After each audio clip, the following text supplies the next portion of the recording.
Hello friends, welcome back to the new video. In this video guys, I am going to show you guys how can you set your default font size in your Tecno phone device. Guys, you want to set your default font size, so as you can set. And guys, now let's see how to set default font size in a Tecno phone. In this video guys, I am going to show you. So before starting video friends, first of all go and subscribe my channel, click the bell icon and like my video. So guys, now let's start the video friends. First of all, open your phone setting to guys set default font size.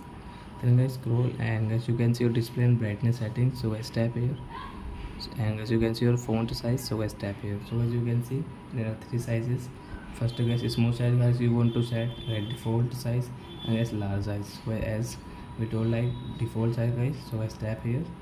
Guys you can see your default font size and guys come back, so your font size will set into default. So I hope friends you have understood how to set default font size in a Tecno phone. So that's it guys, thanks for watching. Now we will meet our next video with new topic. Before going guys, please go and like my video, subscribe my channel. Bye bye friends.